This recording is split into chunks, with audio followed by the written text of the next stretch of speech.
नमस्कार, मैं प्रवीण गौतम और आप देख रहे हैं पब्लिक मीटर। दोस्तों, वीडियो में बात करेंगे कि पीएम मोदी ने ब्रिटिश मूल के जिन पत्रकार को श्रद्धांजलि दी, अगर वो पीएम मोदी के जमाने में पत्रकार होते तो कैसे रिश्ते होते। पूर्व प्रधानमंत्री इंदिरा गांधी के साथ, पूर्व प्रधानमंत्री राजीव गांधी के साथ कैसे टकराव हो गया था सर मार्क टली का, और उन्होंने कैसे बहादुरी के साथ जवाब दिया था।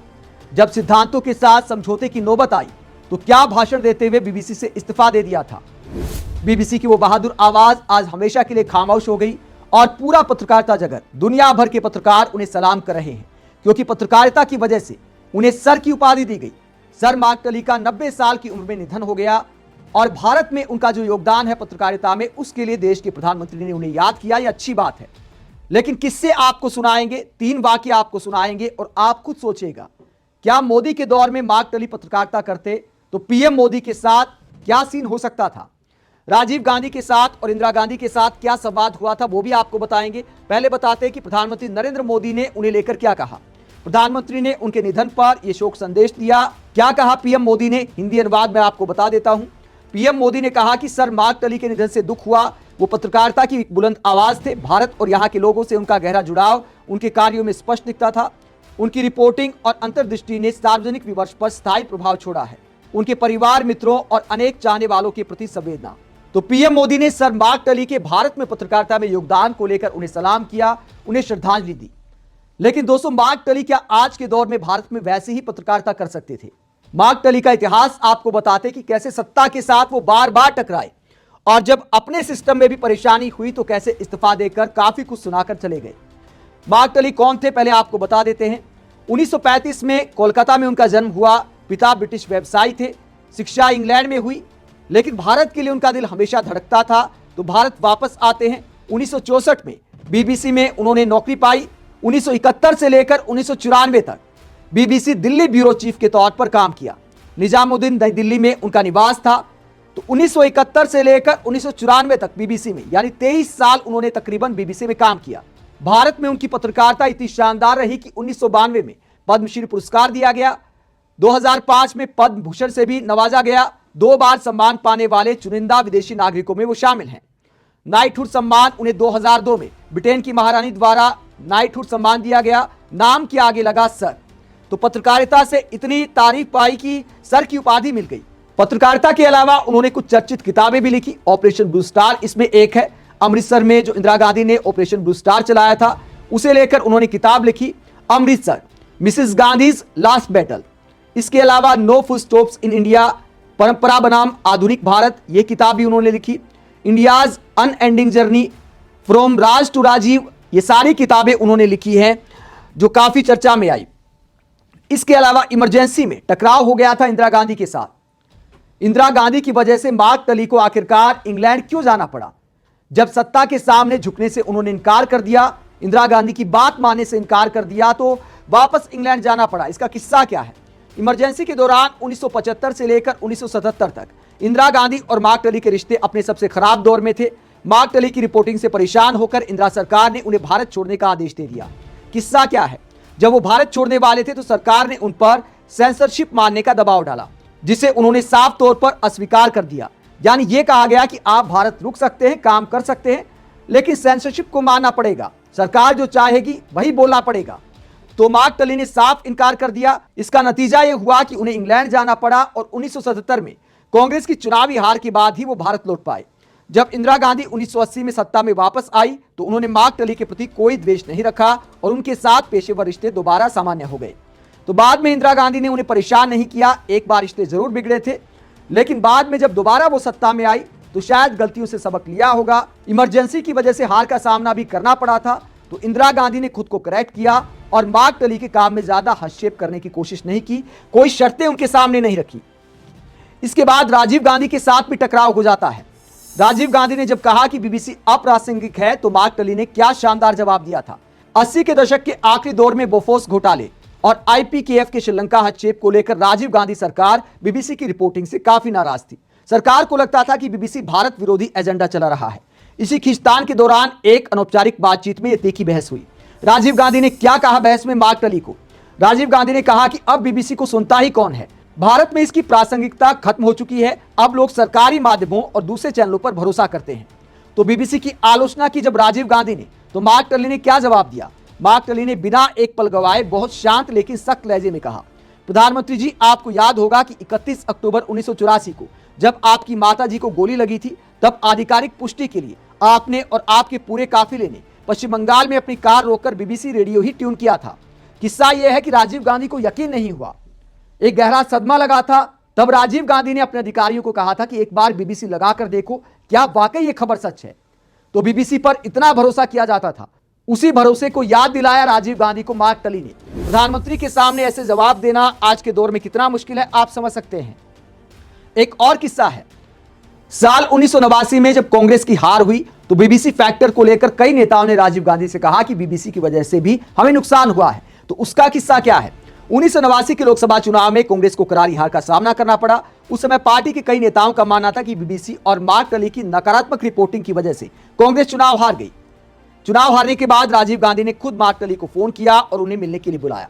मार्क टली थोड़े हिचकिचाए हुए थे, शायद राजीव गांधी नाराज होंगे, लेकिन मुलाकात में राजीव गांधी ने उनसे कहा, मार्क, मेरी पार्टी के लोग कहते हैं कि बीबीसी की वजह से हम चुनाव हार गए, लेकिन मैं व्यक्तिगत रूप से ऐसा नहीं मानता। मुझे नहीं लगता कि कोई रेडियो स्टेशन किसी को चुनाव हरा सकता है। राजीव गांधी का यह बड़प्पन मार्क टली को हमेशा याद रहा। मार्क टली ने खुद एक इंटरव्यू में यह किस्सा सुनाया था और राजीव गांधी की तारीफ की थी। तो मार्क टली इस तरह के पत्रकार थे कि सत्ता के साथ बार बार टकराव हुआ और हर बार मार्क टली ने पत्रकारिता के साथ कोई समझौता नहीं किया, सत्ता के सामने झुकने से इनकार कर दिया। चाहे 1984 की भोपाल गैस त्रासदी हो, तब भी उन्होंने सरकार को आईना दिखाने वाली रिपोर्टिंग की थी। सत्ता के साथ संबंधों की परवाह किए बिना मार्क टली ने पत्रकारिता को सर्वोपरि रखा और जब अपने ही संस्थान में पत्रकारिता करना मुश्किल हो गया तो वहां से भी इस्तीफा देते हुए काफी कुछ सुना दिया। किन हालात में बीबीसी रेडियो से इस्तीफा दिया था मार्क टली ने? मार्क टली और बीबीसी के तत्कालीन डायरेक्टर जनरल जॉन बट के बीच का यह विवाद पत्रकारिता के इतिहास में मैनेजमेंट बनाम क्रिएटिव फ्रीडम की सबसे बड़ी लड़ाइयों में गिना जाता है। यह वो दौर था जब मार्क टली ने साबित किया कि वो केवल बाहरी सरकारों जैसे इंदिरा गांधी या राजीव गांधी के सामने ही नहीं, अपने ही संस्थान के तानाशाह बोस के सामने भी झुकने वाले नहीं थे। अब सवाल यह उठता है कि सिस्टम के साथ टकराव क्यों हुआ मार्क टली का? अपने ही संस्थान में आखिरकार मार्क टली विद्रोही क्यों बने? साल 1992 में जॉन बट बीबीसी के डायरेक्टर जनरल बने। उन्होंने बीबीसी में कॉर्पोरेट संस्कृति लाने की कोशिश की, पत्रकारों पर कड़े नियम थोपे गए, नौकरशाही बढ़ाई गई और लागत कम करने के नाम पर कंटेंट की गुणवत्ता से समझौता शुरू हुआ।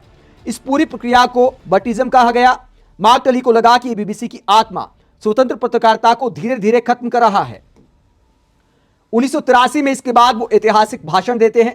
जुलाई 1993 में मार्क टली ने लंदन में रॉयल टेलीविजन सोसाइटी के मंच से ऐसा भाषण दिया जिसने पूरे ब्रिटेन के मीडिया जगत में हलचल मचा दी, जिसमें उन्होंने भय के राज का आरोप लगाया।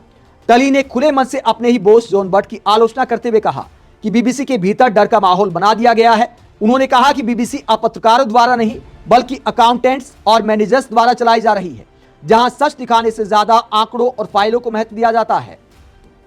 मार्क टली के इस भाषण को बीबीसी में एक तरह से विद्रोह माना गया। इस भाषण के बाद बीबीसी मैनेजमेंट ने मार्क टली को शांत करने की कोशिश की, लेकिन वो अपनी बात पर अड़िग रहे।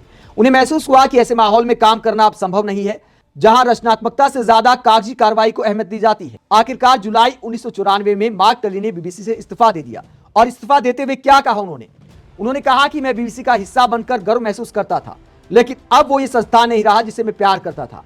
मैं एक स्वतंत्र पत्रकार के रूप में मरना पसंद करूंगा, बजाय इसके कि मैं उस व्यवस्था का गुलाम बनूं जो अपनी ही विरासत को नष्ट कर रही है। 290 के दशक में बीबीसी जैसे बड़े संस्थान को छोड़ना एक रिस्की फैसला माना जा सकता है, क्योंकि ना तो तब ज्यादा टीवी चैनल थे और ना ही सोशल मीडिया का जमाना था कि चलो चैनल से नौकरी चली गई तो सोशल मीडिया पर गुजारा हो जाएगा, देखने वाले बहुत हैं, चाहने वाले बहुत हैं।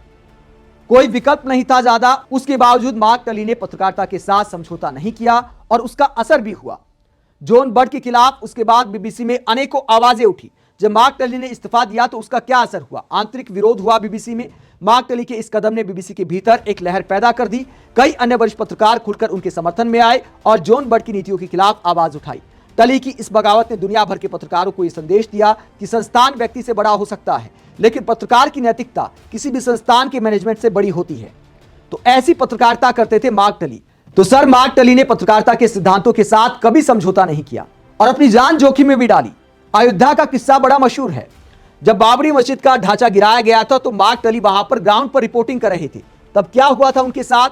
मार्क टली को जब अयोध्या में कार सेवकों ने बना लिया था बंदी, अगले दिन फिर उनके बीच पहुंच गए। अयोध्या में सर मार्क टली को क्यों बंदी बनाया गया था, वरिष्ठ पत्रकार रामदत्त त्रिपाठी ने उनके साथ का किस्सा शेयर किया है इस रिपोर्ट में।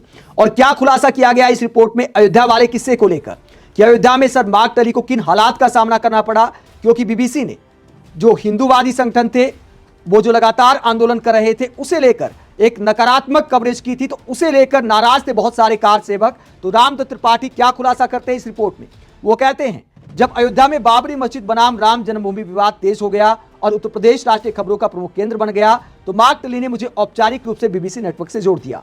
6 दिसंबर 1992 को बाबरी मस्जिद विध्वंस की घटना का हमने साथ रहकर कवरेज किया। देश दुनिया की मीडिया की भारी मौजूदगी के बावजूद मस्जिद टूटने की ही नहीं बल्कि 2 दिन बाद पुलिस प्रशासन द्वारा विवादित स्थल पर दोबारा कब्जा किए जाने की खबर सबसे पहले हमने दी।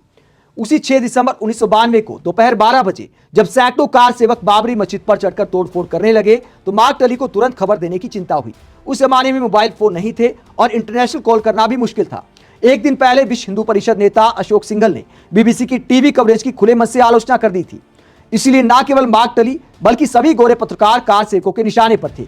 इसीलिए हमें रिपोर्टिंग के साथ साथ अपनी और मार्क की सुरक्षा भी करनी थी। कार सेवकों ने मस्जिद पर प्रहार के साथ ही अयोध्या के सारे तार तोड़ दिए जिससे खबरें ना जाएं।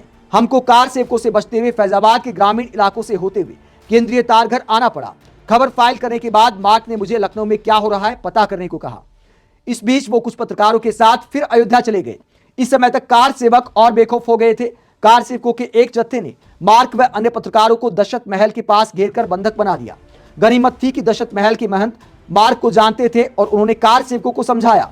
इस बीच वहां तैनात तत्कालीन एडीएम तिवारी को मार्क के बंधक बनाने की सूचना मिली, वो भी फौरन पहुंच गए। किसी तरह मार्क व अन्य पत्रकारों को छुड़ाकर होटल पहुंचाया गया। कार सेवकों का मन इतना बढ़ा हुआ था कि वो हमारे होटल के बाहर आकर नारे लगा रहे थे लेकिन अंदर नहीं आए। मार्क रात भर बीबीसी के तमाम आउटलेट्स को खबर देते रहे। मार्क की आदत थी कि वो कभी संपादक या डेस्क को मना नहीं करते थे। दूसरे दिन लंदन से एक मांग ये आई कि कार सेवकों की बाइट्स दे। हम लोगों को बाहर कार सेवकों के बीच जाने में खतरा था, फिर भी मार्क रेलवे स्टेशन गए और वापस जा रहे कार सेवकों से बातचीत करके लंदन भेजा। तो दूसरे दिन भी हिम्मत कर दी कार सेवकों के बीच जाने की, जो इस बात को दिखाता है कि अपनी जान जोखिम में डालकर पत्रकारिता करते थे सर मार्क टली। आज के हालात में अगर ग्राउंड पर ऐसी पत्रकारिता होती, ऐसे प्रधानमंत्री से संवाद किया जाता तो क्या जवाब आता? वही करण थापर टाइप इंटरव्यू हो सकता था सर मार्क टली का पीएम मोदी के साथ कि दोस्ती बनी रहे। ऐसे में आप कह सकते हैं कि वाकई देश के प्रधानमंत्री अगर सच्चे पत्रकारों का सम्मान करते हैं तो श्रद्धांजलि देने के साथ साथ पत्रकारिता का माहौल भी देश में बनाए रखे। टीवी चैनलों पर, सोशल मीडिया के पत्रकारों पर इतना दबाव नहीं होना चाहिए सत्ता का कि ग्राउंड की सच्ची रिपोर्टिंग ना हो सके। आप इस पूरे मुद्दे को लेकर क्या सोचते हैं? अगर पीएम मोदी के दौर में सर मार्क टली जैसे पत्रकार भारत में ग्राउंड रिपोर्टिंग करते, बीबीसी जैसे बड़े संस्थान की आवाज होते, तो पीएम मोदी के साथ कैसे संबंध होते? सर मार्क टली अगर पीएम मोदी के दौर में होते तो क्या पीएम मोदी उनका सम्मान करते? कमेंट बॉक्स में अपनी राय जरूर दें। साथ ही चैनल को सब्सक्राइब भी करें। नमस्कार।